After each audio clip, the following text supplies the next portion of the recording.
kegiatan penyusunan peta resiko BPP PMPP Pertanian tahun 2024 Kemendikbudristek di Balai Besar kita ini akan diberikan penyampaian narasumber, yaitu sebelumnya saya bacakan narasumber kita, Bapak Tri Sukmono Joko PBS, Esos MPD KIA CRMO. Alhamdulillah beliau pertengahan puasa kemarin sudah mengisi materi. Untuk kegiatan pemateri sekarang ini, mungkin di samping penyampaian materi, nanti kita minta untuk salah satu contoh Pak Joka ya, salah satu contoh untuk bisa direview hasil dari kegiatan draft yang sudah kita lakukan. Baik, untuk waktu dan tempat kami persilakan Pak Joko. Terkait dengan manajemen aset di sini, kalau dasarnya tetap kita pakai Permendikbud nomor 66 tahun 2015 terkait manajemen risiko. Itu sudah saya jelaskan kemarin apa itu risk appetite, risk tolerance dan sebagainya. Sudah lupa apa belum lupa? Gitu ya. Jadi risk appetite itu adalah terkait dengan selera risiko. Toleransi risiko itu terkait dengan batas kemampuan kita dalam menanggapi satu risiko. Risk appetite itu saya ingatkan kembali bahwa risk appetite terkait dengan metode, cara yang kita pilih untuk melakukan suatu kegiatan, strategi yang kita pilih itu nanti terkait dengan risk appetite. Jadi setiap cara yang dipilih nanti otomatis ada risiko yang mengikutinya. Dan risiko itu yang mengikuti ini karena kita memilih metode itu, maka risiko yang mengikuti itu harus diterima. Ya, risiko yang harus diterima itu kemudian ada batas toleransinya gitu ya. Batas toleransinya seberapa besar kemampuan kita untuk menerima risiko yang mengikuti tadi, karena kita memilih metode yang kita akan pakai untuk melaksanakan kegiatan. Nah, manajemen risiko itu dulu pertanyaan dari Bu Kepala P4TK Matematik dulu, Bu Daswati, apakah diterapkan menurut struktur organisasi atau menurut kegiatan? Saya waktu itu jawab bahwa manajemen risiko itu diterapkan pada setiap kegiatan, tidak menurut struktur organisasi. Karena kalau menurut struktur organisasi nanti Bapak bingung membaca petanya, membaca peta risikonya bingung. Tapi kalau Bapak menyusun peta risikonya per kegiatan, jadi setiap kegiatan akan dimulai Bapak bisa lihat risikonya apa saja yang dihadapi dan segera membuat antisipasi atau mitigasi risikonya.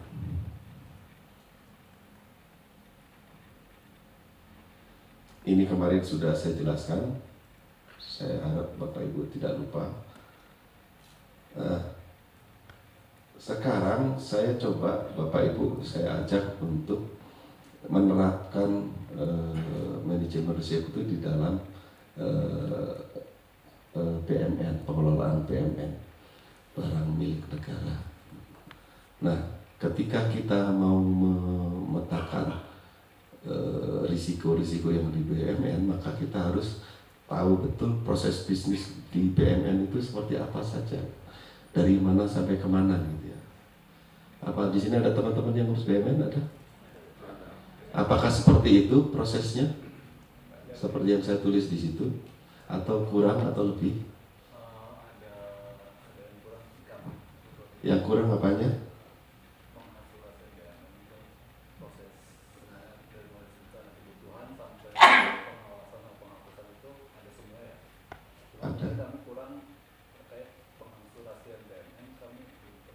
Oh, pengasuran BMN tidak ada ya.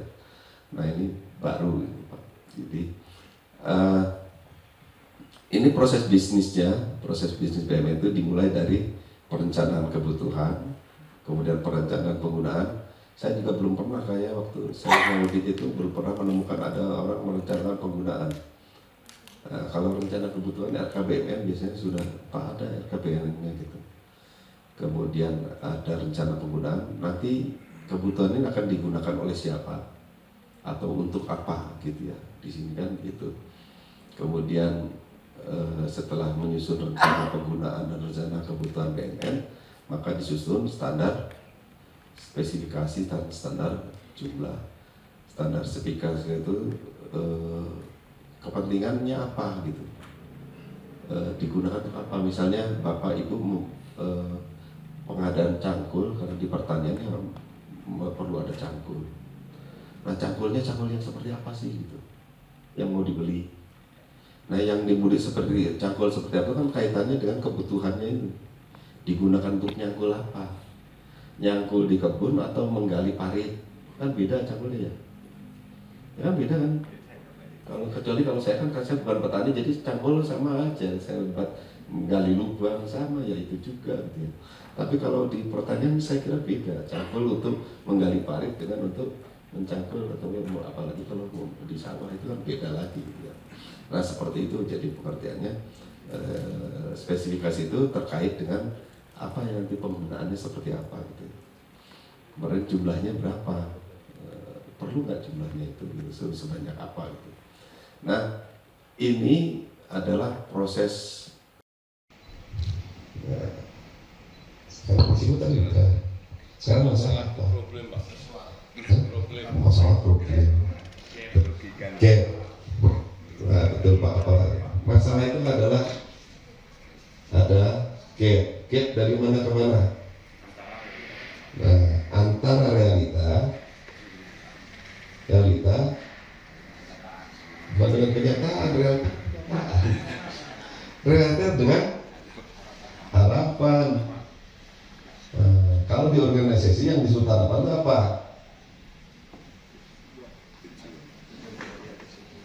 Cita-cita. Apa? Kalau di swasta itu key performance indicator. Atau kita apa? KI, IKK, IKU, atau IKK. Ya? Nah, tujuannya ini.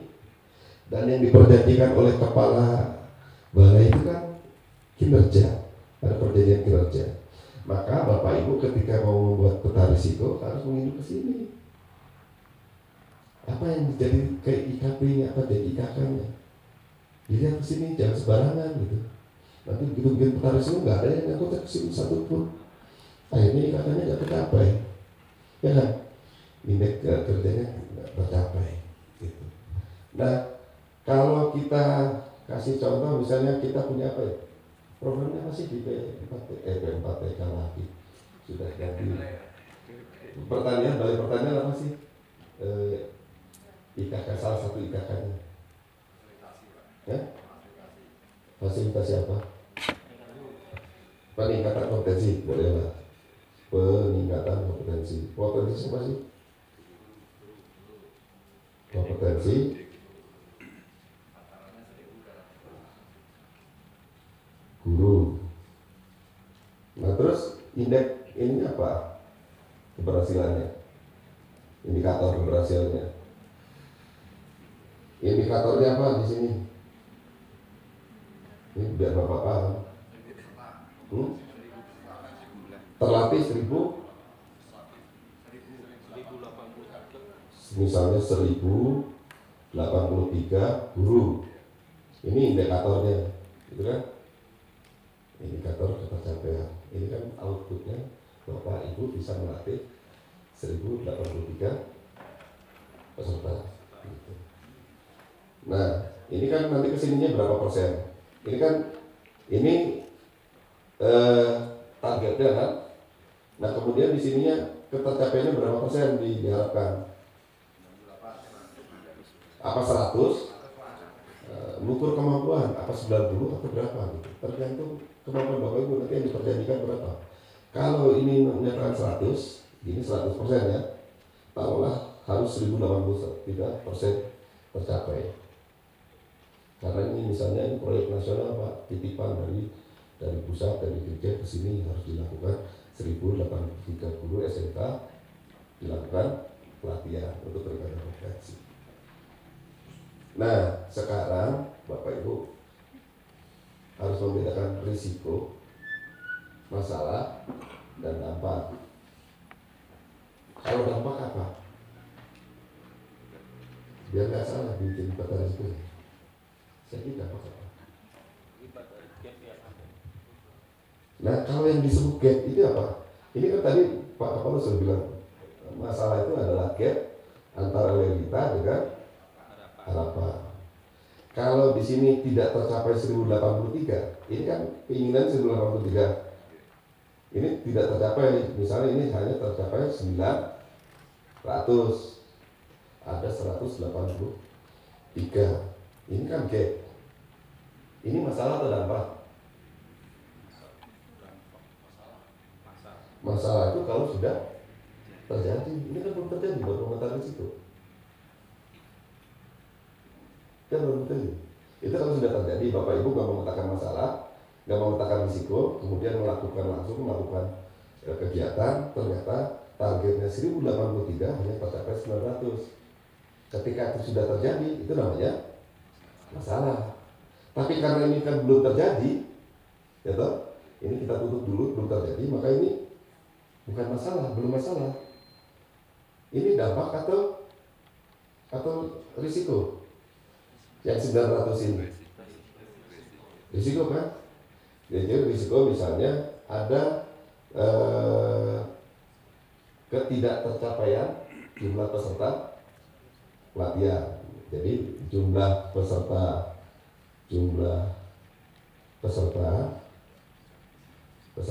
tidak mencapai kuota ya, mencapai 100% lah kuota. Ini atau boleh jadi misalnya bahasanya jumlah peserta tidak mencapai 1000. Ada bisa kalimatnya apa saja. Tetapi yang disebut dampak nanti, ini karena saya baca tadi di tabel risiko yang disebut dampak itu bukan masalah atau bukan risiko, tapi yang disebut dampak ini terhadap ini tadi, ini kegiatannya kan ini namanya, tadi kan masih dulu targetnya 100%, jadi dampak ini harusnya bunyinya dalam bentuk kuantitatif atau persentase. Jadi dampak dari risiko tadi, misalnya risiko jumlah peserta, ada risiko jumlah peserta hanya tercapai 900 gitu. Jumlah peserta itu tidak mencapai sasaran gitu. Dampaknya apa? Dampaknya misalnya ini tinggal ini aja 900 per 1083 berapa persen nih? Berapa persen? 900 gitu.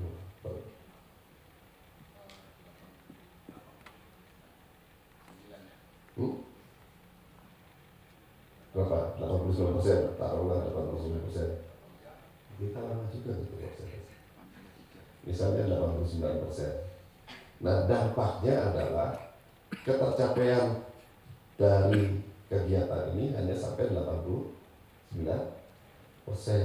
Ini disebut dampak. Nah, kalau 89% yang tercapai, kira-kira ini masih disebut berhasil atau enggak kegiatan ini? Disebut berhasil atau tidak kegiatan ini tergantung pada waktu saya pertama menyampaikan kita harus buat kerangka kebijakan manajemen risiko dulu. Nah, di situ kan nanti ada ditetapkan di situ berapa persen kita toleransinya. Atau kita juga Bapak, saya ingatkan kembali ke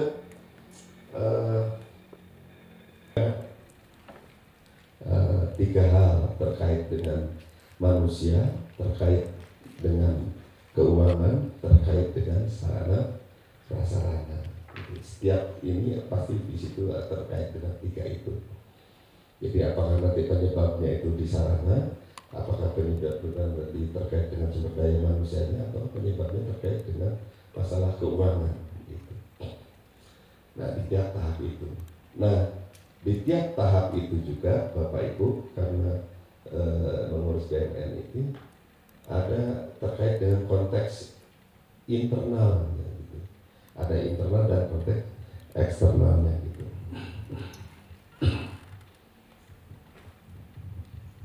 Nah, konteks eksternalnya, bagaimana kita melihat konteks eksternal ketika kita mengurus BUMN ini? Maka Bapak Ibu, ada beberapa hal yang harus diperhatikan ketika dengan konteks eksternal. Pertama, gitu ya, ini kan terkait dengan juga pengendalian yang sudah ada. Nah, peraturan-peraturan apa nanti yang berlaku di negara kita terkait dengan tata kelola BUMN, gitu ya. Nah, itu konteks eksternal itu di sini. Peraturan-peraturan apa yang berlaku terkait dengan BUMN. Kalau itu asetnya berupa tanah, berarti ada peraturan tentang pertanahan. Terkait dengan bangunan ada IMB, terkait dengan pengamanan gedung juga seperti itu, alat pemadam kebakaran dan sebagainya. Kemudian terkait lahan juga ada yang harus ada lahan hijau dan sebagainya. Nah, Bapak Ibu harus melihat konteks ini ketika mengelola BUMN. Kemudian terkait geografis, gitu.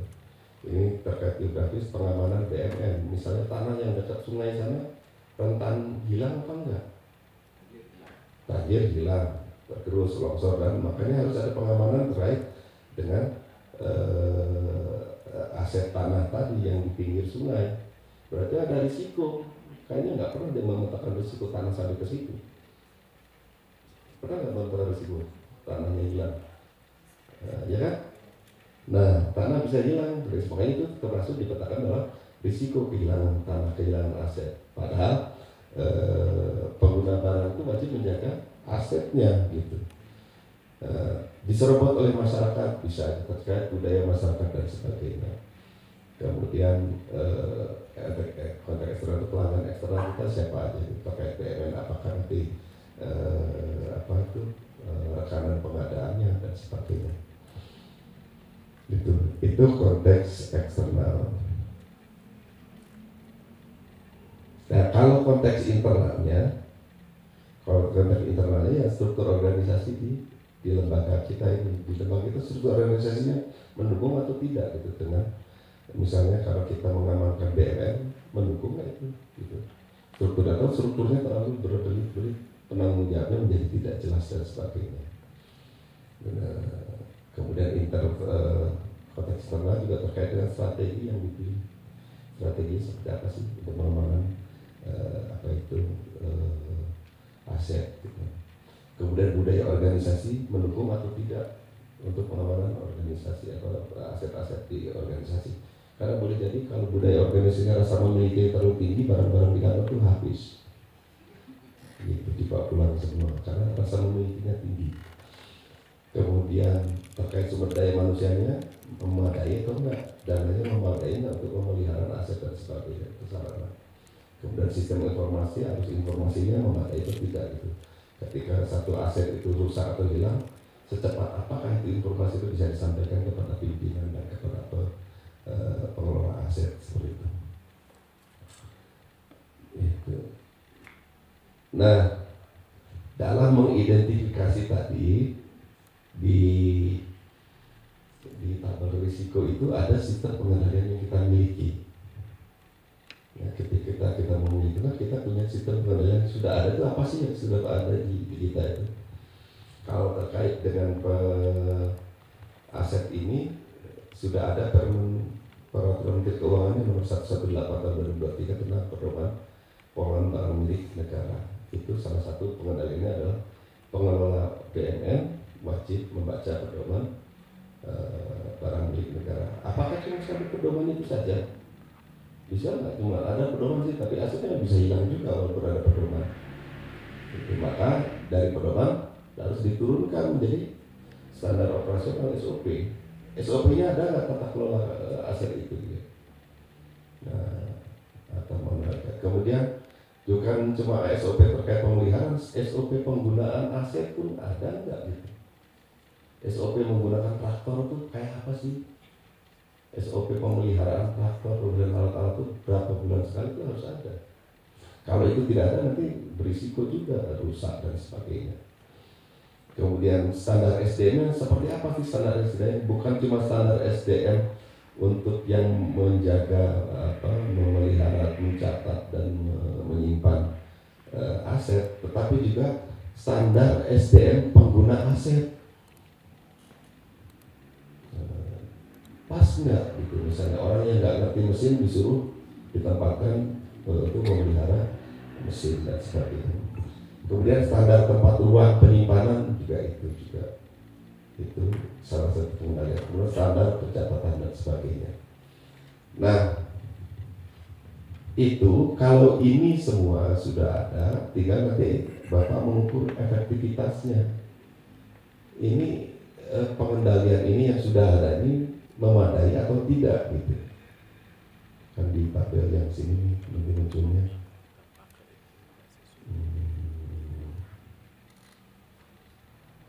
Ada tabel. Nah, di sini.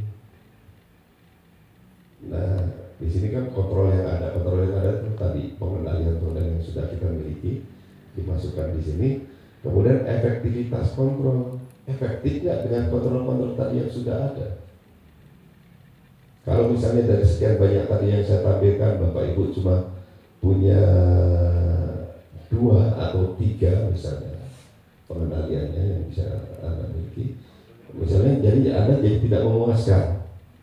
Kalau tidak memuaskan, apa yang tidak ada itu mitigasinya dibuat. Misalnya kalau SOP-nya dari pedoman tadi belum diturunkan jadi SOP, sehingga pencatat ataupun yang mengelola aset itu jadi bingung, sehingga harus dibuatkan SOP-nya. Jadi mitigasinya misalnya salah satunya adalah SOP. Misalnya barang hilang, barang cepat rusak, ada risiko di situ barang hilang, barang cepat rusak dari usia teknis yang sebenarnya. Kenapa cepat rusak? Dicari penyebabnya.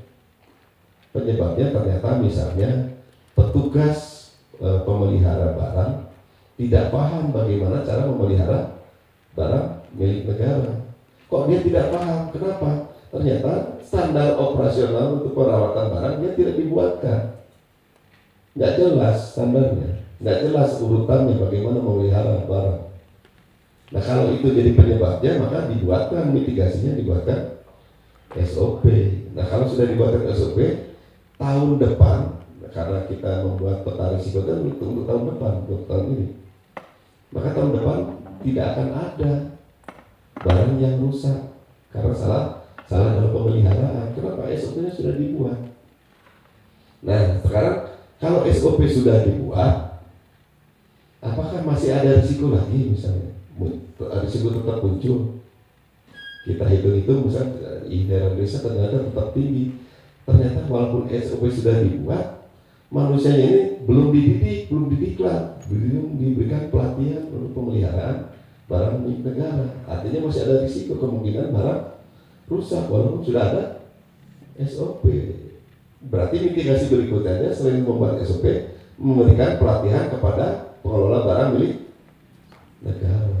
Gitu kan Pak ya? Ya Pak? Begitu? Takutnya nanti ngantuk. Kan kalau ngundang auditor katanya ingin dapat pencerahan. Ya, kalau ngundang auditor itu dapat pencerahan. Jadi lebih cerah, bukan mencari keterangan. Kalau cari keterangan ke LPRU ya Pak? Boleh tuh.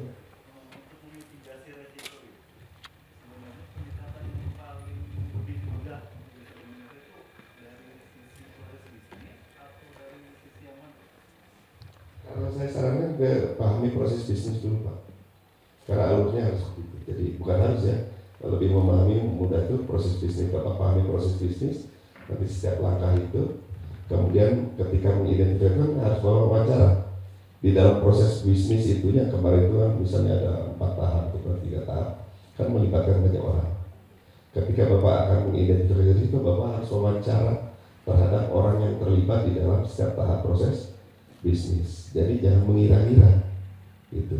Mentang-mentang Bapak misalnya kalau Bapak umumnya terus wah pokoknya saya yang bikin gitu. Nggak nanya dulu misalnya.